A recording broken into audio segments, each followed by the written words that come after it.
In the early 1950s, America was still deeply divided, not just by race, but by law, by custom, by silent acceptance of segregation.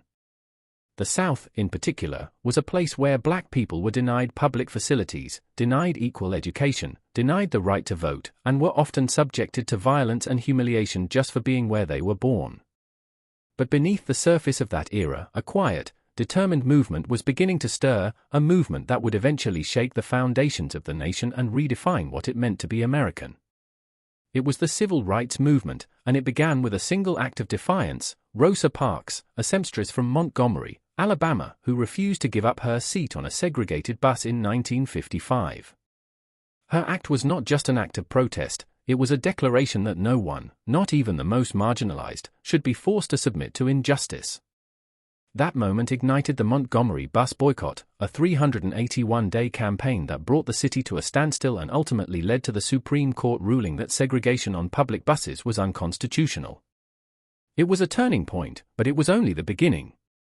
The movement was not confined to buses.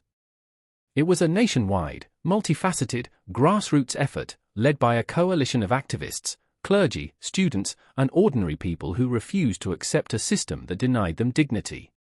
Among them were Dr. Martin Luther King Jr., whose leadership and nonviolent philosophy became the heartbeat of the movement, and Malcolm X, who brought a more militant, confrontational voice to the struggle, challenging the movement to be more direct, more aggressive, more unapologetic. There were also the women, Fannie Lou Hamer, who was arrested for participating in a voter registration drive, and Ella Baker, who organized young people and gave the movement a foundation that was rooted in community, not just leadership. And there was the power of the March on Washington in 1963, where more than 250,000 people gathered under a sky that seemed to be holding its breath. Dr. King stood on the steps of the Lincoln Memorial and delivered his I Have a Dream speech, a speech that didn't just speak to the audience, but to the nation, to the world. He dreamed of a nation where all people, black, white, brown, yellow, could live together in peace, dignity, and justice. He dreamed of a world where children could grow up knowing that they were equal, not because someone told them so, but because they were allowed to be. And that dream, it wasn't just a dream. It was a promise. And it was a promise that was being fulfilled, slowly, painfully, but surely, through the passage of the Civil Rights Act of 1964, which outlawed segregation in public places, and the Voting Rights Act of 1965, which gave Black Americans the right to vote after the Selma marches. These weren't just laws, they were victories. They were the result of a movement that refused to be silent, refused to be passive, refused to be ignored. The movement was not just about race, it was about rights. It was about equality. It was about freedom. And it was about justice. But the civil rights movement wasn't just a movement of the past. It was a movement that continues to inspire, to challenge, to fight, today, in the form of the Black Lives Matter movement, in the form of protests for voting rights, in the form of student activism, in the form of legal battles for equal treatment. It's still alive, and it's still evolving. Because history doesn't end, it evolves. And the civil rights movement, it's still changing the world. Because the fight for justice, for equality, for freedom, it's never over. It's just beginning. So if you're watching this, if you're listening to this, if you're thinking about this, know this, the civil rights movement didn't end with a single law. It ended with a legacy. A legacy of courage. A legacy of sacrifice. A legacy of hope. And a legacy of justice. Because history, it's not just in the books. It's in the fight. And the fight, it's still going. So keep fighting. Keep learning. Keep remembering.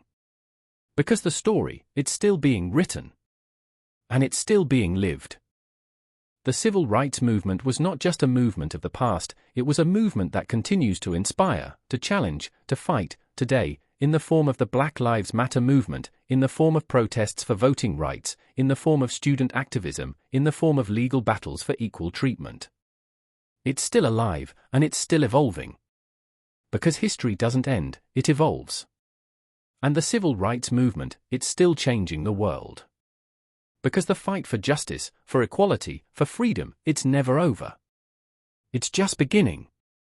So if you're watching this, if you're listening to this, if you're thinking about this, know this: the civil rights movement didn't end with a single law.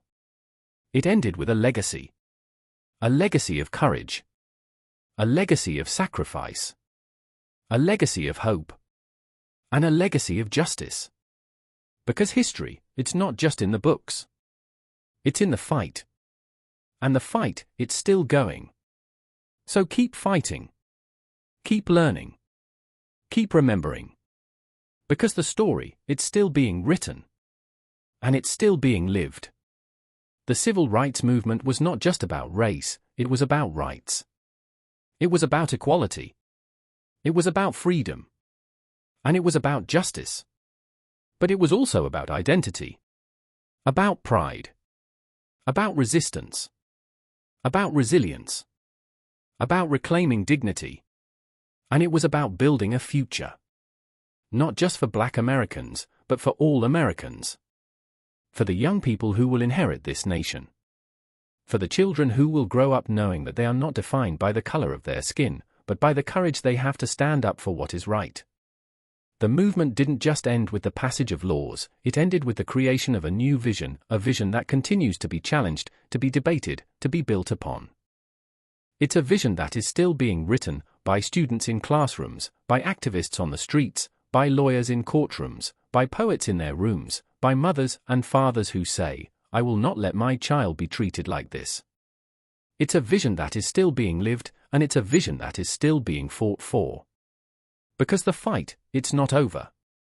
It's just beginning.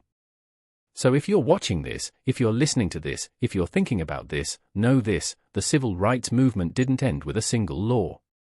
It ended with a legacy. A legacy of courage. A legacy of sacrifice. A legacy of hope. And a legacy of justice. Because history, it's not just in the books. It's in the fight. And the fight, it's still going. So keep fighting. Keep learning. Keep remembering. Because the story, it's still being written. And it's still being lived. And that's the power of history. Not just as a record, but as a call to action. Not just as a story, but as a legacy. Not just as a past, but as a future. Because the movement, it's not over. It's just beginning. And you're part of it. So keep fighting. Keep learning. Keep remembering. Because the story, it's still being written. And it's still being lived. And that's the power of history.